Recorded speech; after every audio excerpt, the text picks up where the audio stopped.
So it's just like, it was so much going on. It's like, bro, I'm too lit. I was chilling. The crazy part is I was chilling, but it just felt like I was too lit. I was here. People was telling me, like, people that I knew, they're like, oh, they didn't necessarily use the word lit, but they were like, oh, like, you know what's going on, or you in, whatever they were saying. But it's like, when I thought about it, I was like, I guess I do know some things. I'm tapped in a little bit, but I felt like I could have been more tapped in. But then I started thinking about it. I didn't have time to do much of anything. It's like, we got to do it now. Yeah. I lay on the scale, you gotta glow, you gotta glow. She had my attention, she gotta know. I'd like to welcome everyone to another episode of the Let's Gather podcast. I'm your host Zeke, and in this episode, I have King High to give an update on his music career. You can find more information about him by clicking the link in the description below. I'd like to give a content warning for any strong language used this episode, and hope that's day and enjoy the show. Welcome back. How's it been so far? Thanks, man. Overwhelming.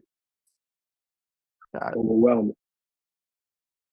So I guess we get right into the questions. So in the beginning of your newer songs, there's a bell sound. What is that? Well, I realized when I was making music, I would say certain things, but it'd be more like ad libs, like to mention my family. And I realized they weren't even hearing it because it was like background noise. So it's like after my Uncle Chris passed away, because he's somebody I talked to about it. I was like, yo, you didn't hear what I said in that last song? He's like, I didn't hear it. I was like, what?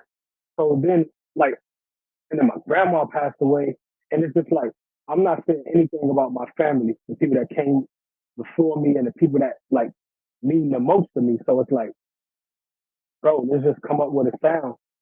I mean, come up with something to signify, like, hey, family, remember who you are, where you came from, you know? Like, this way they can always be with me. So we develop a sound of a couple bells, a few bells fused together that starts like in the beginning of the song. So I can hear it and also my family can hear it, you know? Got it. That's very powerful to have your family and make sure they get the signal. Got it. And this leads into the next question. What is the story behind your latest projects? Well, I have there's one project that's done right now. Well, a song called Too Litty.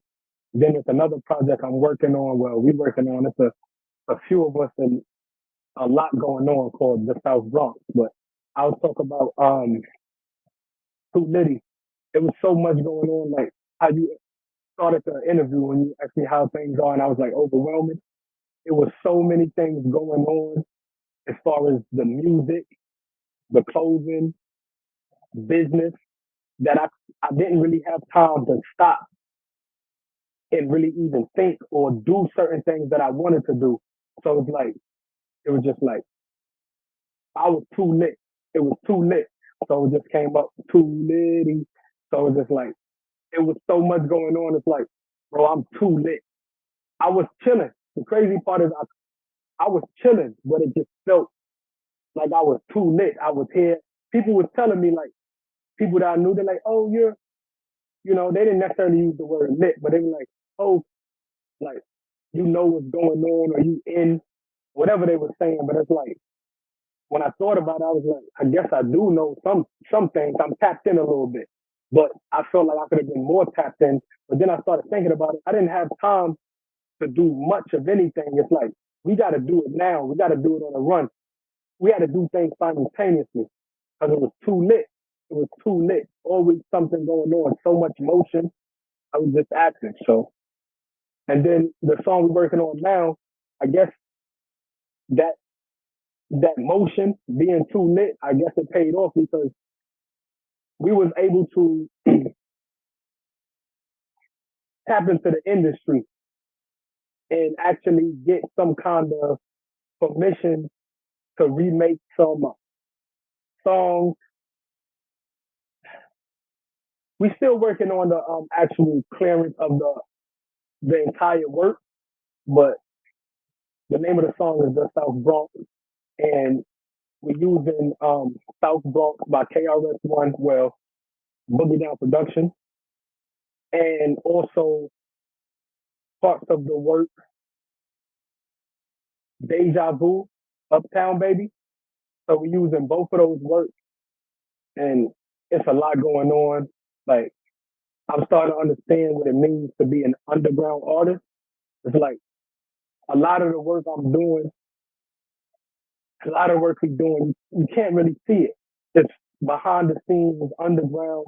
So I feel like if and when we actually come come up, come out of above ground, it will be something to see. Because right now it's more like we root, we seed. So, but I'm really interested, and hopefully we could finish getting this work done by the South Bronx song, because it'll be powerful for the South Bronx. I feel like I'll be able to put on for the Bronx, where I'm from and everything. So that mean the world, to be honest.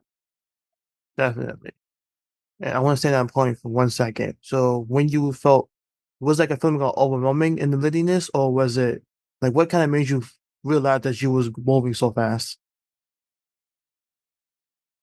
That I realized that I had to be at multiple places at once. Hmm. And I had a turbo vehicle. My vehicle was a turbo. So I was able to work it. I used to call it my time machine, but I'll be here, then I'd be there, then I go there. But then it's like, bro, I need to be another person. So there's like so much to do, so many places to be, so many connections to make. And it was like, bro, you can't do everything at one time and still do what I was doing. Like some of the things I'm not able to do anymore because I have to realize that I have to focus on the future and the people who are depending on me. Some people that I don't even know they're depending on me yet. The children that I don't have, I realized I have to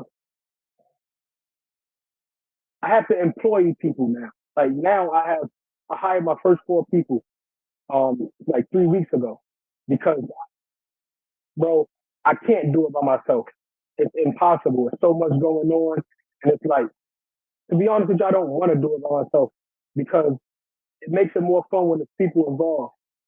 So that it was overwhelming, but now it's like less off of my plate because I'm giving plates to other people. So it's one big plate. We in this together at this point. That's what it comes down to. Got it. And next question is, what is your creative process with all this going on? That's a great question, especially the way you worded it. Like you mentioned, there's so much going on, and I'm glad you said that because at the end of the day, I want to be an artist. One of my friends, Mush, he mentioned to me, he said, you have to figure out what you want to do, who you want to be in this. You want to be an artist, you want to be, then we have producers on the team too. You want to do this, you want to do this. And I thought about it like, I want to be an artist specifically. So I have to focus on being an artist, but it's so many other things that involved that take me away from my creative process. But I just want to be an artist. So I'll talk about my creative process, which is talk about the creative process of actually making music.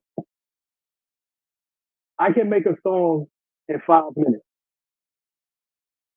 especially if the chemistry is right from the engineer and the producer. Boom. If the vibes are right, I can go in there. I don't have to hear the beat before I get in there. Just give me the headphones, give me the mic, especially if the vibe is right, then play the music. And then I can come up with something as I'm listening. Like I started from freestyling, so I prefer to just make up things as I go as opposed to writing. I don't I don't prefer writing. It's not my thing. So my creative process is I go into the studio with a decent producer, decent engineer with the beat, put the headphones on, put the mic in front of me, press record, and I'll start and I'll just come up with something. Generally, the hook seems to come out. And then once the hook is out, it creates kind of like a skeleton, a blueprint. And then depending on the producer and who's around, we can make a complete product right then, minus the mixing and mastering, which goes back to the producer. But sometimes I like to go back and listen to it again and maybe patch up some holes, you know? Like, so, like, let's say I go through it one time in 5 minutes, 10 minutes, whatever, and make a skeleton. Then when I can go listen to it and I come back and then I can fill in the blanks and make something, make it more of a work of art, because I've been studying music theory because it's like I'm doing music. I'm technically a student of the game. So let me learn more about music specifically. So I've been doing research and studying, taking classes on music theory, taking singing classes because I want to make sure when I make music, it actually fits the realm of music and good music. So people that are not even a fan of hip hop or R&B, when they hear the music, they can enjoy it because of the simple fact that they enjoy music.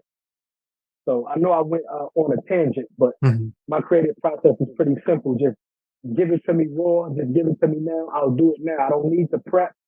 I don't need practice. Practice. I don't need practice. You know what I'm saying? I Granted, I can always do better over time, but I can I can honestly make a final rough draft minus the mixing and mastering 5-10 minutes. Definitely 30 minutes. Nice. And with that, on that point, when you said freestyle, which definition of freestyle did you mean of off the dome or unwritten? Like,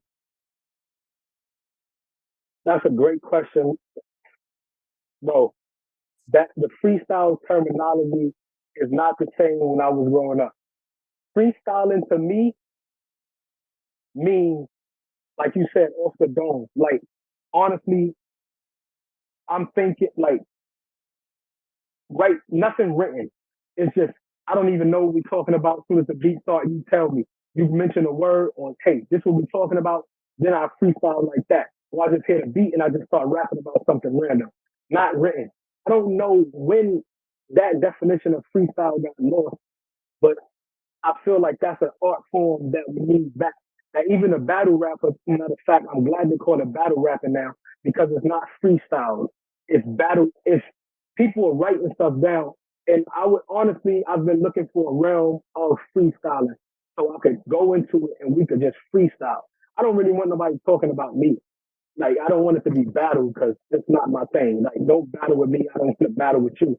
But we could just freestyle about random stuff off the dome. But yeah, that's my process, and that's how I see freestyling straight off, straight off your brain, nothing written. Don't even think about it. Just go. Art. got it.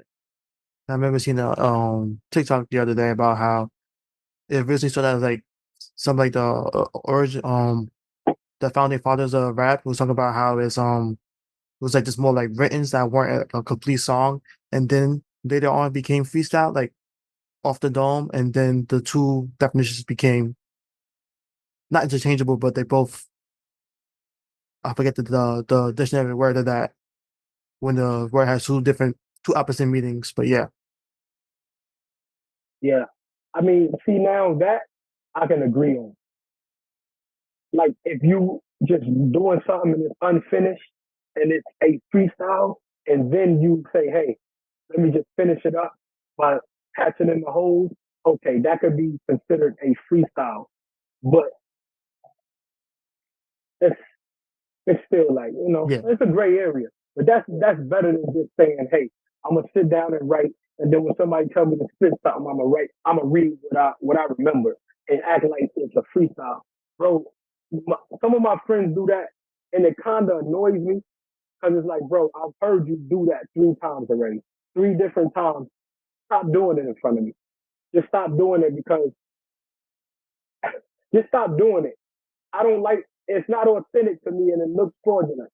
I mean, to each his own. I mean, I'm me, do you, but just that's not how I see it. So just I'm trying to be as authentic as possible, bro. But Mhm.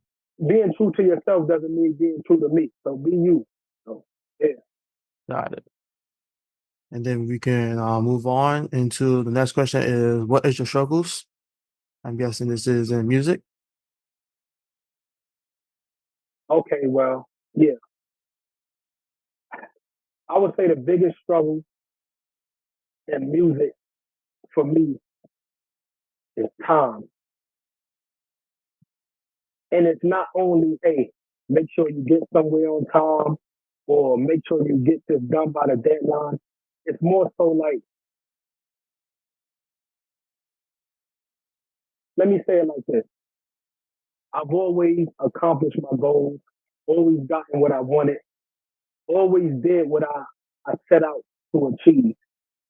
And as far as music, that's one thing that I would say I haven't accomplished. I haven't made a hit song. Granted, I made a local hit song for Cookie Dough before that people in my general area are aware of. But as far as a worldwide, even nationwide hit song, I have not done. And time is like after a while, I start thinking to myself like, bro, I've been doing this since I was a child. Like not necessarily doing it, but I started music in 2015. But since I was a child, I wanted to like do certain things. Like I wanted to be on a stage, a world stage, like make the world my stage, or just be known, like just for lack of a better word, famous from the music. Not so everybody could know me and be like, hey, you're popular, everybody. Just so people could know me for my music. You know, so like being famous for the music, and it's like after a while, it's like why? I ask myself, why am I still doing this? Like why? And then it's like, I really don't know how to answer that. I really don't. But this is my journey, and we'll see how it ends. See where it leads. Hmm. And I do remember, Virgil blog said, the only failure is not to try. So I guess I'm still trying. I'm still working on making the hit, man. We'll see what happens. Got it. Why you still doing it? I'm not sure. It could just be just something in you, just that you're already in that motion. So your body, I guess your soul, your body's used to just being in that state of living. That's that's a good point. But there's other things that I've done in my life that I just stopped. Like I was really good at, you know what I'm saying? And some people like, yo, why you stop doing that? You were so good at it. I was like, bro, it's only so many places that can lead me. Like I'm not gonna end up in a good place. So I'll cut that off. I've cut certain things off and stopped doing it, even though I've been doing it for a long time, you know? But I don't know. I don't maybe it is something. It's something. It's Yeah. definitely something. I don't know what it is. Got it. And to go on to the last questions, we can circle back to the origins of why did you start making music? Okay, yeah. Well, I started to mention it earlier, but Mhm. I was like when I was younger, making the music, like not making music, but like when I was younger, probably like 8, maybe even 7. I used to reenact like music. I always say, me and my brother Khaled, he's right under me. His name Khaled. We went to the store. I remember this too. We went to the store. We had food stamps, and we bought our first tape. I know it was my first tape. I'm not sure if it was his first tape, but I bought my first tape from the store. This when we was in North Carolina. We went to the store with food stamps and bought tape. I bought Soul for Real, Candy Rain, and my brother Khaled bought Busta Rhymes. I forget what Busta Rhymes, right? So I used to play the tape. I used to play his tape more than him, by the way. I don't even know if he knows that, but I used to play the Soul for Real, and then I had my brothers. It was five of us. Then it's my little sister, Zaina. But it was five of us, and I would have us. I say, hey, you want to do this part? Because Soul for Real, I think it was like four brothers. So it was like I do this part, you do this part, you do this part, you do this part. And then we be right here, we singing, we standing in line. And then like I basically choreograph the thing, we get it together, and then we sung each different part. But I I knew right then, like that's like I could look back at that and say that was really something like if I was a father and I was looking at my child, I would say, hey, this is what he wants to do. Let's try this. But that's when I really started and really got into music. Like, I mean, as far as like, I enjoyed it. I would say I loved it. But then as I got older, I guess like around high school, maybe even junior high, I'm pretty sure it was high school, me and my brother we used to be in the house freestyling, like for real freestyling, like playing a beat and just, he rap, I rap, boom, boom, boom. One time he had one of his friends over. We all take turns rapping, freestyling, freestyling, freestyling, freestyling. And I, I, be, I became pretty good at it. I will say that I was fraud back then. Like I would rap about stuff I was not doing. But fast forward, I end up doing most of the stuff I was talking about anyway. So it's like I guess you got to be careful what you say. Your words are powerful, especially when you're doing music. But so yeah, we was freestyling. Me and my brother you took all the time in the house. That's still when I was in New York. And then when I moved, and I dropped out of North Carolina A&T because I was tired of North Carolina and I moved back to New York. And then my uncle 1200, DJ 1200 Assassin, well, he was a DJ, he he had me, he makes beats. He used to get all the old records back in the day, all the records, he used to send it to his house. He used to have crates of records. I don't know what he did with them, but whatever the case is, he had me in his home studio over his beat. I made a song. I made a couple songs over his beats. As a matter of fact, one of them was called what was it? I don't remember right now, but it was some good songs. It was a decent songs. One of them definitely was listening to. Another one called Thought Clap. I don't really want to talk about that. That was in my younger days. But he was playing the beats and he introduced me to the hardest part to me actually with I would say rapping or doing music, especially doing freestyling, was catching the beat. I would never know when to start. Like I would never know when to start and start rapping. I never really knew that. He introduced me to that. He introduced me to counting bars too. I didn't get it at first. I'm more of a feeling type person, so but he introduced me into you know, flowing on a beat, things of that nature. So yeah. And then, made my first song, Cookie Dough. That went that went pretty decent. But yeah, I mean, that's kind of a backstory. But I would say like the inspiration, Soul for Real, them, and Cameron and Jeezy. Cameron and Jeezy are two favorite artists of all time. So that really, but right now I'm more into singing. I'm still working on finding my voice when it comes to singing, but that's more my style now. And I think that has something to do with time too, because I feel like there's only a certain amount of time you can really just be rapping.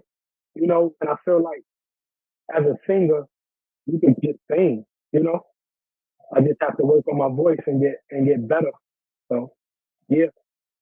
Got it. That's it starts a lot of times people it starts young and then they continue as they get older. Yeah, I do want to mention something though, because I remember it's been a long journey for me. I remember I didn't remember this until you know doing with these questions. I realized that with my brother Khaled, when he bought the Busta Rhymes tape, Busta Rhymes been around for a long time, and I was a fan of his music for a really long time. And but I've seen him like like I said, my life, I lived life, and then I guess I went through kind of a darker time because I actually seen Busta Rhymes one time on 125th Street, the 24-hour fish market, and it was like it wasn't. It was partly because I was with this girl, beautiful girl, but she wasn't. She wasn't most positive. She had bad. Let's just say I probably got a little like I didn't feel I ain't like the energy. I just didn't like the energy, and maybe Busta Rhymes coming in here. This is the first time I seen Louis Vuittons too. This probably was in 2010ish, 2000. I don't know, bro. Don't get me to talking. But that's the first time I seen Louis Vuittons. He had spikes on. They were shiny, and I was kind of like I was like low key hating. I remember, and it's like, bro, like it was because of the girl. Though. It's like, as that's the that's one of the few times I can remember actually hating on somebody. And it's like I thought about it, like, bro, that wasn't cool. It's like that was somebody you've been listening to for a long time, and that could have been a great moment. Like, how often is he gonna come into 125th Street and just order some food? And my vibe was off, so he didn't want to be around that. And like, and granted, and it's just like, bro, like I'm glad I'm on a different wavelength, different vibe now because I'm resonating differently. Like I'm not okay. Cool. So after all of that, again, thank you for coming back onto the podcast and catching up. Thank you for having me. Ooh. And that's that. Appreciate it. And where people can find you. Huh? Where people can find you. Yeah. Well, on my social media, everything at King High ENT. So that's KINGHIENT. Then there's the website kinghighent.com. And or you can call the toll free number 833 King High 1. That's 833-546-4441. Or email me at kinghighent.com. Yeah. All social media at KingHiEnt, KINGHIENT. Nice. That brings another episode of the Let's Get Podcast to a close. Again, you can find much about King High by clicking the link in the description below. Hope you did that, and I hope to see you there.